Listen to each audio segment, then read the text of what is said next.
그 다음에 5월달 안에 실적 발표가 싸그리 마무리되고 그때 가서 오늘 읽은 데이터가 시장에 어떻게 나타나고 있는지 체크를 하고 생각했던 대로 내 포지션, 내 포트폴리오 점검을 하자.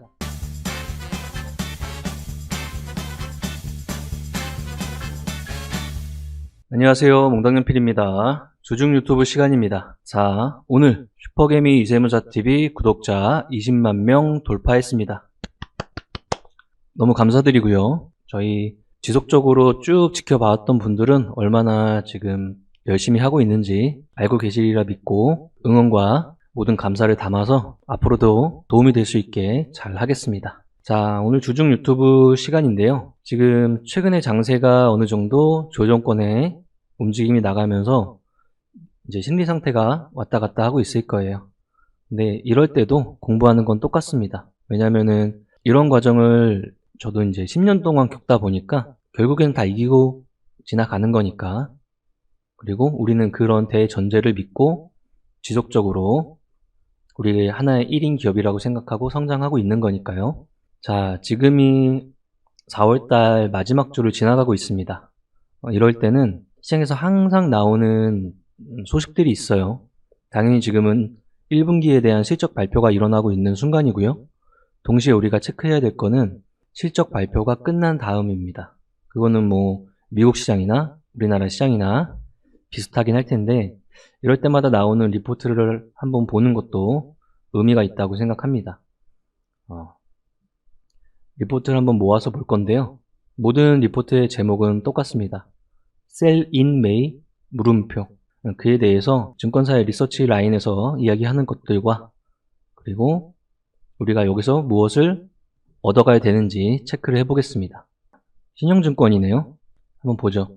마지막 금리 인상과 Sell in May 시나리오에 대해서 점검해 보겠습니다. 인플레이션은 어느 정도 고착화가 되고 있습니다. 조금씩 낮아지고 있는 지표들은 나오고 있지만 아직까지는 기준치에 이르진 않았습니다. 은행 사태는 성격은 조금과 다르지만 현재는 진행 중입니다. 이 정도. 선물시장 5월 FOMC 25bp 추가 인상 확률의 71%. 자, 5월 3일 날입니다. FOMC에서 금리 인상에 대한 이야기가 나올 텐데요. 현재는 25bp 인상에 대한 확률을 과반 이상으로 보고 있는 상태입니다. 시장은 굉장히 그리디하기 때문에 이번 금리 인상이 마지막이야 라고 판단을 하면은 또 탐욕을 부리기 시작할 거고요. 저때 금리 인상을 하고 뒤에 코멘트로 아직은 아니야, 추가적인 금리 인상이 있을 수 있어 라고 하면은 진정하겠죠. 25bp를 올린다 하더라도 마지막 인상이라면 호재로 봐야 한다는 시각이 그리디한 시장의 시각. 당분간 5%라는 기준금리가 유지된다면 이 안에서 얼마나 경기 침체에 대한 것들을 잘 녹여내는지에 따라서 좋아할 것도 싫어할 것도 없다. 세린메이 시나리오 점검 5월 3일 FOMC에서 마지막이냐, 호재냐, 악재냐. 자, 시나리오이기 때문에 항상 가중치를 한쪽에 너무 비중을 많이 두지 말고 생각하는 겁니다. 5월은 세린메이 계절성으로 인해 투자자들에게 고민을 안겨주는 달이다. 지금 4월 말이니까 S&P 500, 코스피, 코스닥 3개의 지수를 비교해 보겠습니다. 자, 은행권의 이제 조정이나 여러 가지는 지금 진행이 계속되고 있는 중이고요.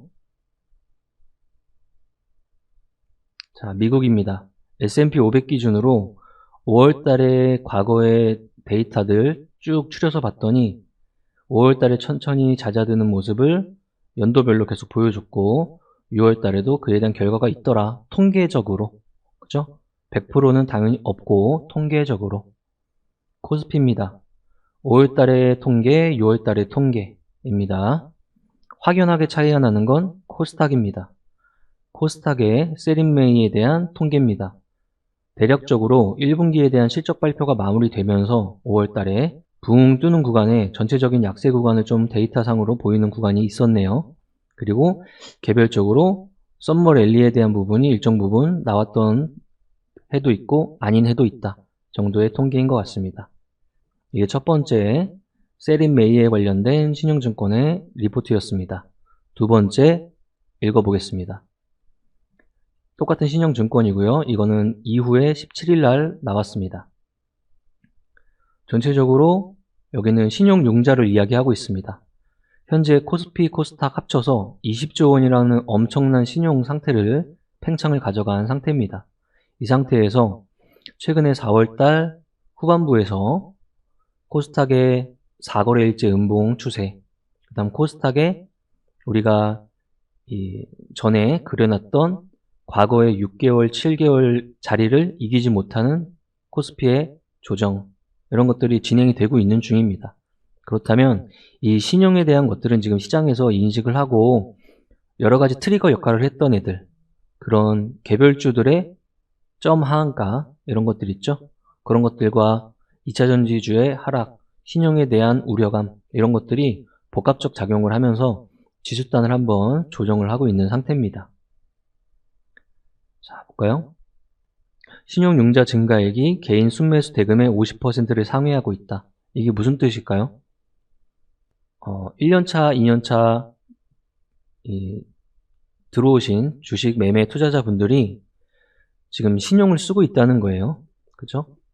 우리가 집을 살 때도 과반 이상의 빚을 졌을 때는 이자에 대한 부담이 있기 마련입니다. 근데 주식도 마찬가지입니다. 현재 장세 판단을 등한시하고 신용을 평소에 기본적으로 계속 깔고 있는 사람은 장세가 변화하는 거에 대해서 변화하고 있는 걸 눈으로 보고 있음에도 불구하고 행동을 하지 않아서 신용 압박이 일어나고 담보 비율이 안 맞춰지면서 몇 거래일 반대매매의 수순을 밟아 나가는 거죠. 한번 경험했으면 다시는 경험하지 않아야 되는 패턴이고요. 그러려면은 신용을 진짜 공격적인 분들이 신용을 쓴다고 하더라도 적정한 비율을 잘 유지를 하는 모습을 보여줘야 됩니다. 2023년 1월 동안 코스닥의 신용 잔고가 10조 원 이상 늘었는데 여기 속도감 한번 보십시오. 여기랑 기울기가 똑같습니다. 그렇다면 코로나 이후의 신용단의 상승은 저금리 기조의 유동성의 팽창이었다면 지금 고금리 기조의 유동성의 축소입니다.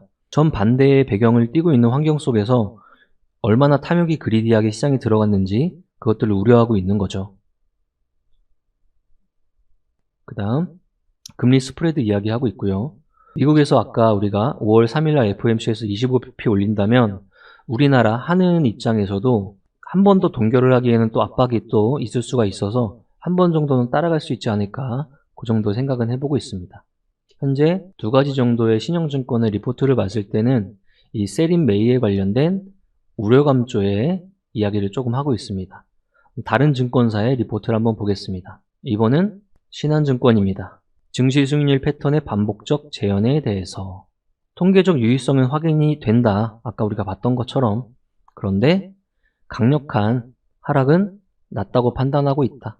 여러 가지 블라블라. 4, 5월에 긍정적 궤적성을 보이다가 6월달 조정이 발생하면 방어주, 가치주, 중우장대 쪽에 우세가 될 걸로 판단하고 있다.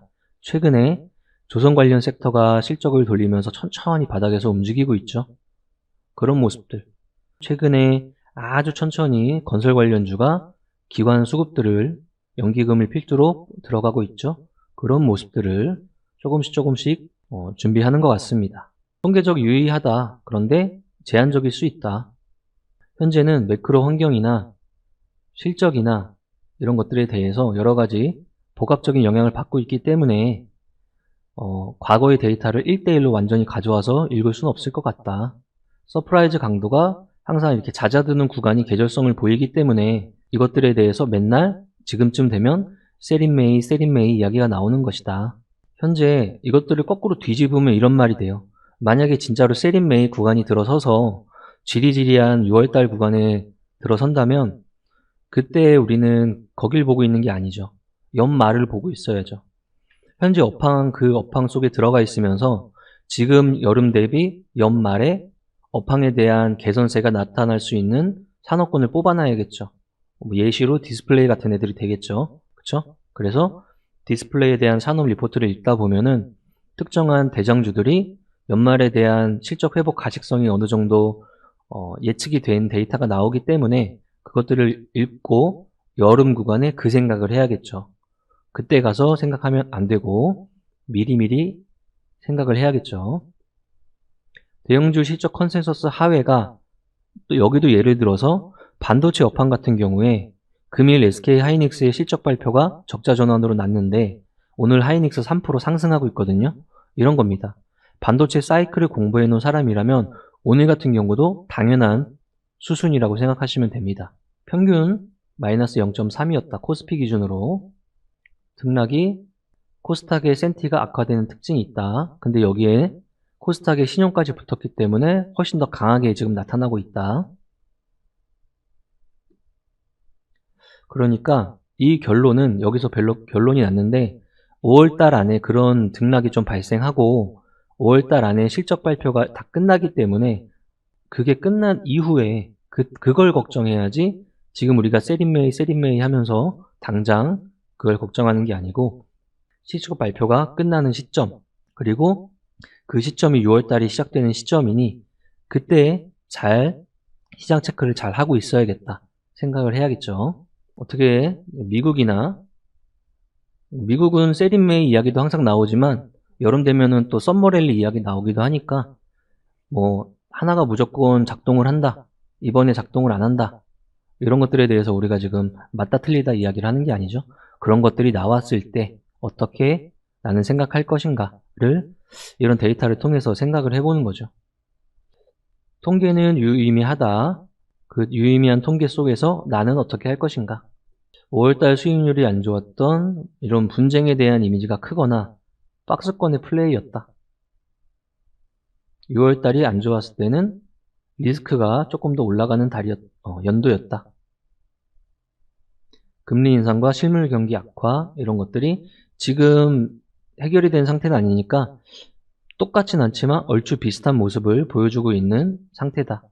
대형주 실적 미스 업황별로 조금 다르게 봐야 되지만 누구한테는 이게 거꾸로 좋은 소식이고 누구한테는 그 소식이 나옴으로 국면 전환을 시도하더라. 실적이 계속 안 좋다고 예상되면 선반영해서 주가는 빠지기 마련이고 그에 대한 확정이 그날 발표를 하면 주가는 반등하는 모습을 보여줍니다. 그렇죠? 개별적이겠지만 통계적으로 그리고 이런 완전한 저시총의 테마주 이런 것들 아닌 이상 우리가 코스피 200이나 코스닥 150에서 설명을 하는 종목군들의 특징을 보면은 보통은 선반영하고 확정되면 변곡이 발생하고 이런 패턴들 보여주고 있죠. 올해는 가능성을 낮게 보고 있다. 쭉 과거의 데이터를 봤더니 대외 변수와 수급이 더 큰 영향을 준다. 그렇다면 지금 국내에서 발생하고 있는 것들은 신용 때문에 영향을 받고 있구나. 그 다음 거의 다 긴축에 대한 우려감이나 금리 인상에 대한 마지막 구간 같은 것들이 가 있기 때문에 제한적인 상황으로 생각한다. 증권사마다 뷰가 다를 수도 있고 그럴 수 있죠. 각자의 생각이 또 다른 것도 당연한 겁니다. 그러니까 본인의 포트폴리오 상의 특징점을 이런 시장 상황과 접목을 했을 때 정비를 어디를 해야 되고 어디를 이런 시장 상황에도 끌고 가야 되는지를 조금 생각해 보자는 거죠. 만약에 발생한다면 방어주 대응을 해야 된다. 그런 것들이 유틸리티, 필수 소비재, 경기 소비재 이런 것들이다. 지금 유틸리티 쪽은 움직임이 그나마 화장품은 개별적인 정치의 영향을 받아서 약세 구간을 좀 가져가고 있고요. 현재 자동차 움직임 좋고요. 그 다음 중후장대 산업들 특히나 우리가 최근 가까이 하지 않는 산업들 이야기하는 겁니다. 특정한 종목군들을 블라블라블라 이야기하고 있습니다. 이 자료는 이 정도 있고요. 마지막 자료 한번 읽어볼까요? 이거는 NH투자증권에서 나왔네요. 여기는 세린메이면 바이라고 일단 제목을 달았습니다. 2500 위에 올라갔다가 2500이 살짝 깨지는 현재 구간을 지나가고 있는데요. 우리가 그 자리를 깨서 올라갔을 때 이건 이미 돌파했다고 생각했다면 조정이 나왔을 때 여기선 지지가 좀 나와야겠다고 하는 자리가 현재 거래소의 지수 자리 정도 되겠죠. 둔화 가능성은 높아졌다. 근데 리세션 앞에 형용사가 하나 달렸습니다. 마일드한 리세션. 우리가 빠르게 떨어지는 거, 느리게 떨어지는 거 이런 것들을 생각했을 때 시장 상황은 지금 경착륙하려는 움직임보다는 좀 마일드하게 움직이려고 하는 것 같다. 5월에는 주식시장이 조정을 받습니다. 선진국 드라이빙 시즌 진입, 여름에는 산업활동 들고 휴가 갑니다. 이렇게 돼서 조금 통계적 계절성을 띠기 마련입니다. 5월달 3일날 기준금리를 올리더라도 내리기도 쉽지 않습니다. 연준의 이제 포지션이 좀 제한적이 됐습니다. 턴어라운드와 하이 퀄리티 전략, 반도체가 있습니다.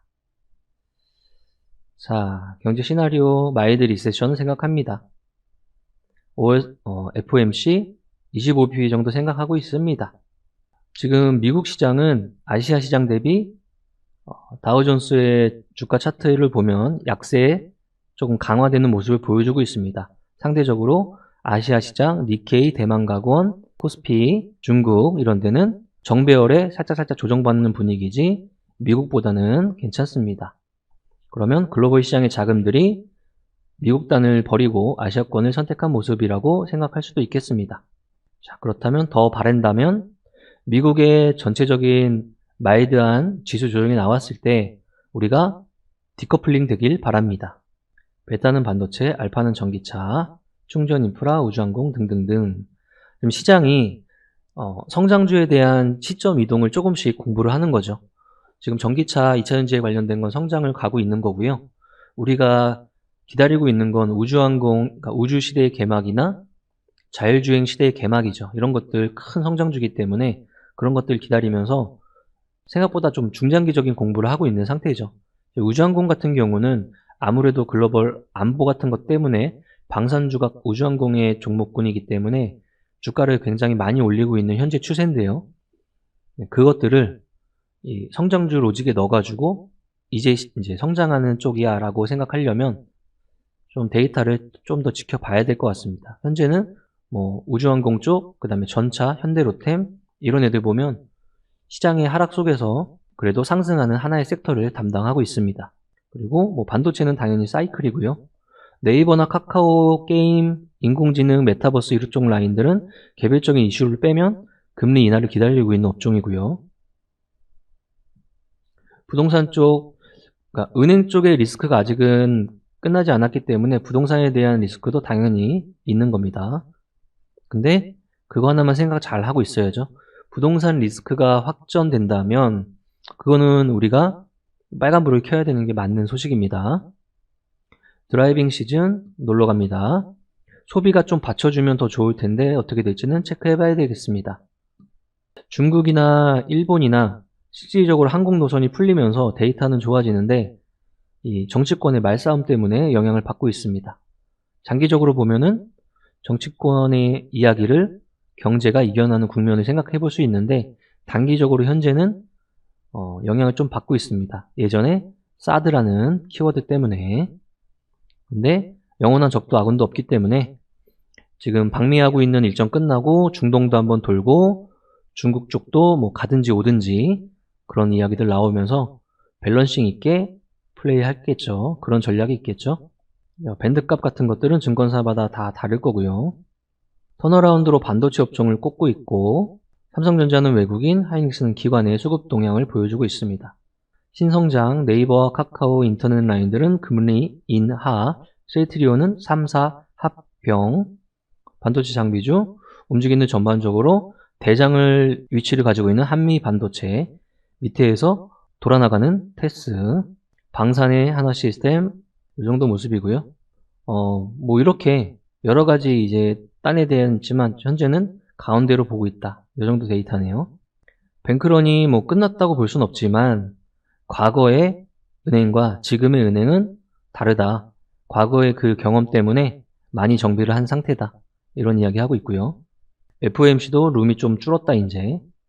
인하는 시장이 인하를 말하지만 금리 인상 이후에 생각보다 어느 정도의 동결 이후에 그 다음에 인하를 생각하는 게 좋다. 갑자기 인하 나오는 건 더 안 좋은 소식이다.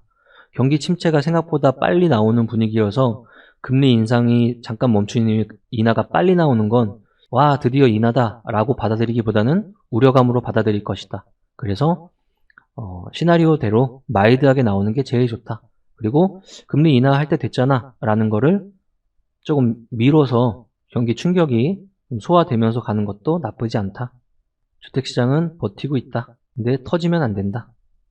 여러 가지 데이터들, 과거의 데이터들 쭉 나오고 있습니다. 그러면 이것들을 왜 지금 봤는지 생각을 해보는 거죠. 오늘자 시장 보면은 여러 가지 움직임들이 종목단에 나오고 있는데요. 지수에 대한 부분만 살짝 점검하고 맞춰보겠습니다. 코스피입니다.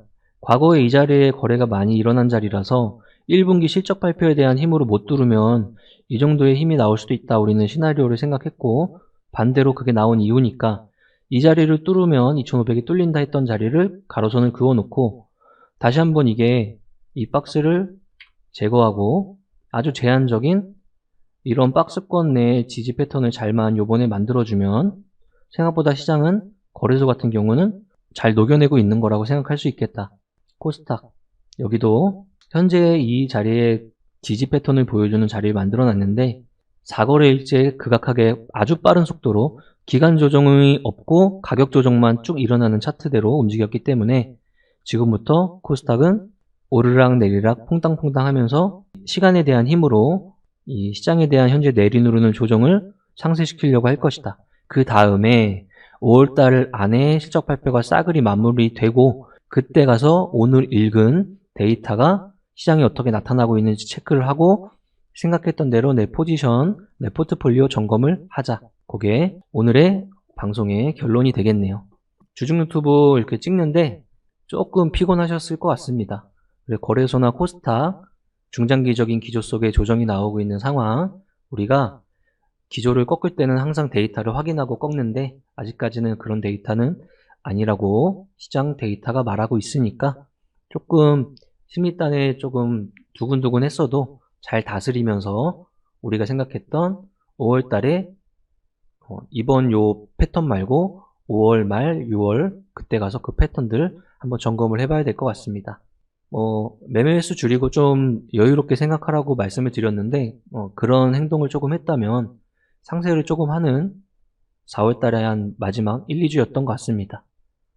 다음 주에 다시 한번 방송에서 뵙고 화이팅 하시고, 우리 슈퍼개미 이세무사TV 20만 찍었으니까 이벤트 또 열심히 준비하고 있습니다. 거기 참여 많이 해주시고 빨리빨리 우리는 추세니까요. 그 속도감으로 21만, 2만, 3만 쭉쭉 뚫어냈으면 좋겠습니다. 자, 오늘 방송 이 정도로 마치겠습니다. 감사합니다.